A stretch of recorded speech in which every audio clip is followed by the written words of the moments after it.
Mounted a traco on a barge. Right, and I was doing metal bulkheads on the intercoastal waterway down there in Fort Lauderdale. Not Fort Lauderdale, St. Petersburg. So then I had another barge that I'd take and put beside that barge where I could reach over and dig a scoop of dirt, spin it around and put it on the other barge. And I'd dig the trench that I needed, and then I had a hydrostatic punch system on my traco that would go brrrr and knock those panels down into the muck and the dirt 4 or 5 feet, whatever I was putting them. Then I'd take the dirt on the barge and put it behind that, and they'd fix it. We'd go up and rake the yard, and it looked like, not too bad that way. You know what I'm saying?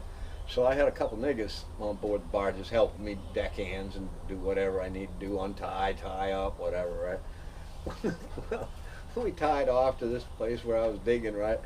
I reached in there and sure enough grabbed a load of dirt and swung it across my barge where my deck crews were, like I always did, and dumped it on the other barge, right? The second scoop in, bro, by the time I saw what was happening, the moccasins were falling out of the bucket by the dozens, bro, hitting the deck of my barge where the niggas was standing.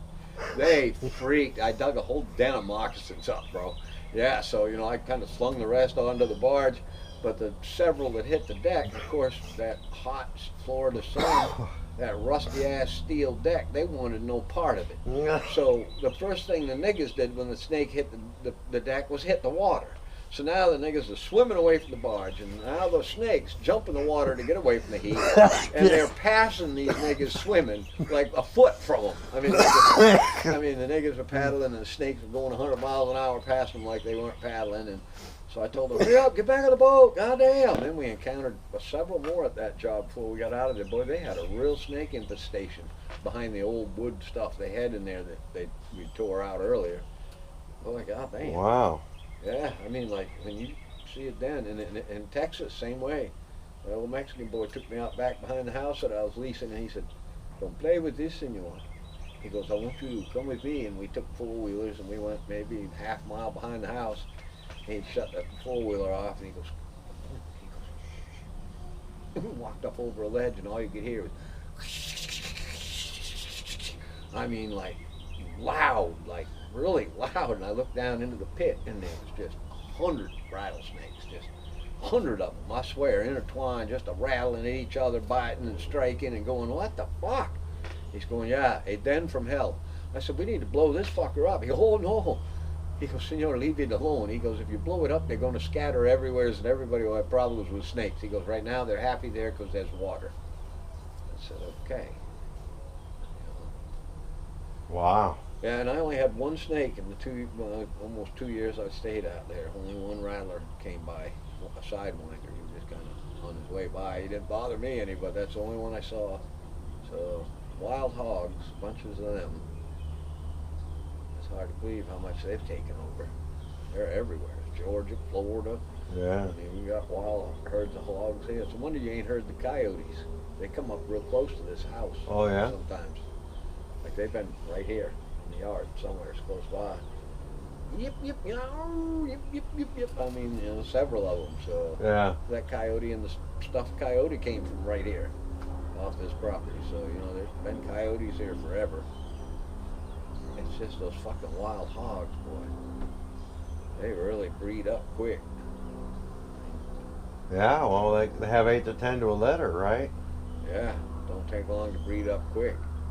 And here's my theory to that. Now we've got such a snake infestation in the Everglades, there's hardly any other wildlife because of these goddamn boas and pythons that have taken over the fucking swamp down there.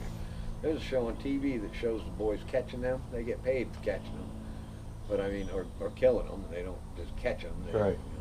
They bring them in dead, but they catch them. They're alive.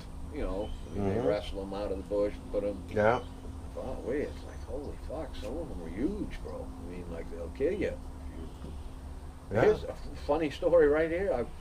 Claxton, 25 miles from here, I had a job where I was going to the landfill and dropping off sheetrock pieces and things. On the way there, it was a shortcut through the little dirt road, so I took it.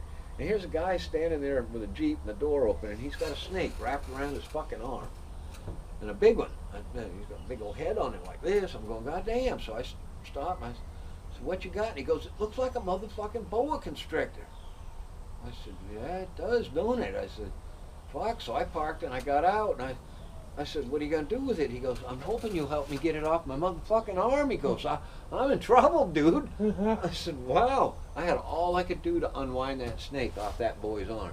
Huh. I mean, to tell you, I was prying and pulling and pushing and just trying to get that fucker off his arm. If I hadn't showed up, I don't know what the boy would have done. I mean, because he couldn't let go to get a hand to, because the way he had the snake, it was going to get him. So he was in trouble. He was in slap trouble. Wow. Yeah. So I helped him get the snake off. He just kind of let it go. I said, we should kill that motherfucker. He goes, nah. I thought about that. No, later on, that motherfucker crossbreed out. We'd have some big old rattlesnakes out here. Crossbreed boas and rattles. God damn. Yeah, I shot a 33-foot rattlesnake today. Yeah. Well, that rock python that I got was 22 feet long, and the other one I got is 20 feet long. Where'd you get them at? Bought them at a yard sale. Oh, One was at a flea market, and live snakes. no, Oh, snake hides. Snake hides. Yeah. I say, God damn, what a live snake. All right. No, but it's enough for a pair of boots, that's for sure. But I'm probably going to make a vest out of it. Probably. Cool.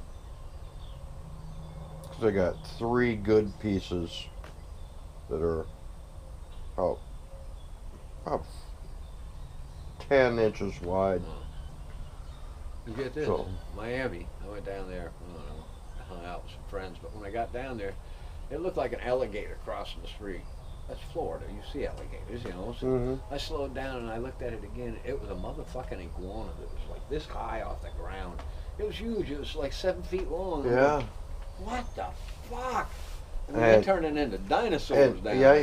yeah, man. yeah. In Gitmo, they had big ones there that I saw that were 6 feet long, and they were Miami. commonplace. Yeah, Miami's commonplace. Yeah, so I mean 6 feet long, and they're Huge. yeah. I would try to get a picture of one. They and- got an attitude too. yeah, they do. He was all bowing up at me, They're and, not very and friendly. his neck came out, and of course, stupid me, right? I'm with the camera. Duh, look, a buffalo, right? So, and he just turned to the side, and all of a sudden he just whipped me with that tail. Whack! Well, maybe I shouldn't be this close. I backed up, and he started chasing me, and that was. I just okay, fine. I'm out of here. Bye.